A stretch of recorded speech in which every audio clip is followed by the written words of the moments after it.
Hello I short and evident classes में आप सभी का स्वागत है। तो गाइस मैं आपको बताने वाले हूँ कि जब आप एसएससी या स्टेनोग्राफर की तैयारी कर रहे हो तो आप जब डिक्टेशन लिखते हो तो उसमें क्या गलतियाँ करते हो ताकि आपकी स्पीड नहीं आ पाती है। तो गाइस इसका एक रीज़न ये हो सकता है कि जैसे कि आपने कोई डिक्टेशन लिखी तो उसको तुरंत बाद मतलब उसका रिवाइज करना चाहिए। ऐसा नहीं कि आपने डिक्टेशन ले ली और उसको थोड़ी देर के लिए रख दिया और आपने कुछ ही किसी काम से व्यस्त हो गए, फिर आपने उसको 10 मिनट या 20 मिनट या फिर 1-2 घंटे बाद देखा, चलो उसको अपन उसका हिंदी ट्रांसलेशन करते हैं। तो ऐसा नहीं करना चाहिए। ऐसा करने से क्या है कि जो आपने डिक्टेशन ली थी वो उसमें कुछ ऐसे वर्ड भी होते हैं जिन्हें आपने पहली बार सुना हो। तो उस टाइम जब डिक्टेशन लेते हो तो उस टाइम तो आप बना देते हो जैसे तैसे जो भी आपके मन में आता है, लेकिन जब आप उसकी हिंदी ट्रांसलेशन करने बैठते हो तो फिर क्या होता है कि उस वर्ड को आप पहचान नहीं पाते हो। अगर आप उसके 5 मिनट बाद अगर उसका मतलब रिवाइज कर लेंगे कि हमने उसको एक बार पढ़ना ज़रूर चाहिए। मेरा कहने का मतलब ये है कि तुरंत लिखने के बाद उसे 5 मिनट पढ़ने में दीजिए, फिर उसके बाद ट्रांसलेशन कीजिए। तो बस मैं आपको बस यही बताना चाहती हूँ कि आप स्पीड को कैसे अगेन कर सकते हो। तो सबसे पहले तो आपको ये वाली हिंदी संकेत लिपि के नाम से जो शॉर्ट हैंड है ना, तो उस जो बुक है उसको आप अच्छे से कंटेस्ट याद कर लीजिए। मतलब कि इसका ऐसा कोई वर्ड नहीं होना चाहिए जो आपको आता नहीं हो। आप इसके सारे वर्डों की प्रैक्टिस कीजिए। जो भी आप इस बुक में देखते हैं आपके दिमाग में ये सुनते से ही आपके दिमाग में सेट हो जाने चाहिए कि ये वर्ड ऐसे बनता है। अगर किसी ने बोल दिया कि ये वर्ड लिखना है आपको, तो आप कैसे बताओगे? तो ये आपके माइंड में फिट होना चाहिए।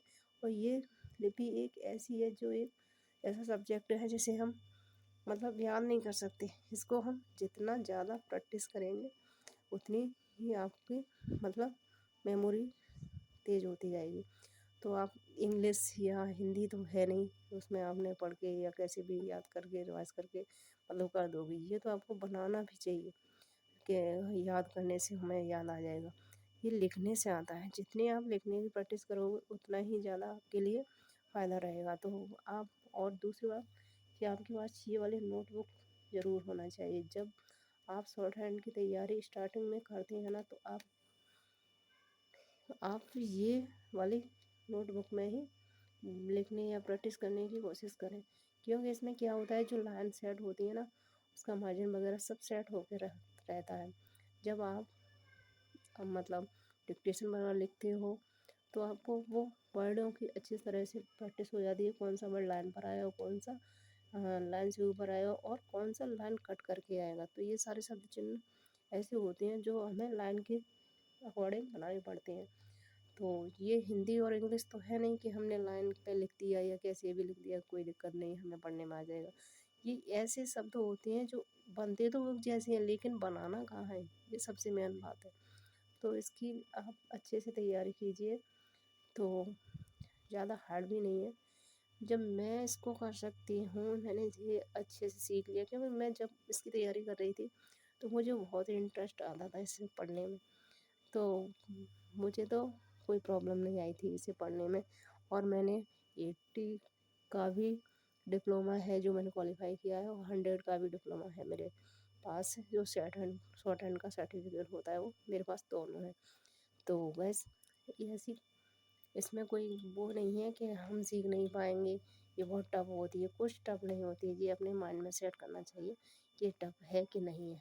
अगर टफ है तो हमें इसको सिंपल कैसे बना लीजिए हमारे ऊपर डिपेंड करता है ना। तो जब हम इसको ज़्यादा टाइम देंगे या हम इसकी बार बार प्रैक्टिस करेंगे तो ये हमें एकदम से रट जाते हैं ये भी सब। तो खास मैं तो बोलती हूँ कि आप डिक्टेशन तो लेते ही हैं, उसके पहले आप कोई भी जो आपने मतलब जो फेयर वर्क के रूल में मतलब फेयर के हिसाब से जो भी वर्ड बनाए होंगे ना, वो आपने नोट किए होंगे। तो आप उनको एक बार रिवाइज ज़रूर किया करो। जिससे क्या होता है कि जो भी वर्ड होते हैं उन्हें हम भूलते नहीं हैं। जो हमने अभी तक पढ़ा है उसको हम भूल नहीं सकते।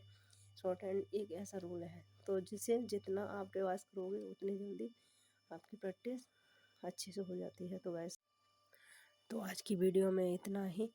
तो वीडियो अच्छी लगी हो तो वीडियो को लाइक करें, कमेंट करें और हमारे चैनल को सब्सक्राइब करें। और हमें कमेंट में ज़रूर बताएं कि आपको किस तरह का कंटेंट चाहिए। तो गैस, मिलेंगे नेक्स्ट वीडियो में। All of you gas, thank